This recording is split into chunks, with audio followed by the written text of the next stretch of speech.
పెరిగిపోయింది కనుక, అవినీతి పెరిగిపోయింది కనుక, అహంకారం కూడా పెరిగిపోయింది కనుక, అది ప్రజాస్వామ్యం అంటే విలువ లేకుండా పోయింది కనుక మార్పు కొరకు అని చెప్పి వివిధ ప్రదేశాల నుంచి కూడా ఆంధ్రప్రదేశ్ పౌరులు పెద్ద ఎత్తున ముందుకు రావడం జరిగింది. విదేశాల నుంచి కూడా రావడం జరిగింది. పక్క నగరాల నుంచి సాఫ్ట్వేర్ ఇంజనీరింగ్ రావడం జరిగింది. ఇది తప్పనిసరిగా మార్పు కొరకు ఎదురు చూడడమే అని మా ఆలోచన. ఎంతో పెద్ద ఒక ఆలోచనతో 19లో అంత అవకాశం ఇస్తే ఆయన నిజ స్వరూపం చూపిస్తున్నారు జగన్మోహన్ రెడ్డి గారు. మాలాంటి వాళ్ళకి భయం వేస్తుంది.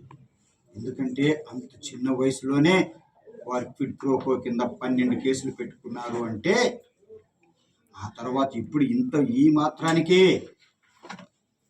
ఆ పదవి వచ్చినందుకే ఈ విధంగా అవినీతి ప్రజాస్వామ్యంగా అహంకారంతో ఉన్నారంటే, రేపు కనుక మళ్ళా గెలిస్తే ఆంధ్రప్రదేశ్లో స్వేచ్ఛ ఉంటుందా?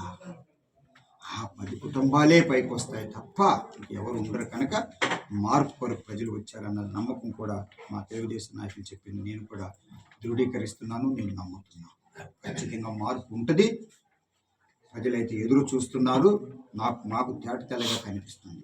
అప్పుడు ఇప్పుడైతే 19లో ఏ విధంగా అయితే ప్రజలు ఒక అవకాశం ఇవ్వాలని చెప్పి ఇచ్చారో, అదే ప్రజలు జగన్మోహన్ రెడ్డి గారిని గద్దె నుంచి దించడానికి ఒకటయ్యారన్న భావం నాకైతే తేటతెల్లగా కనిపిస్తుందని చెప్పి తెలియజేస్తాను.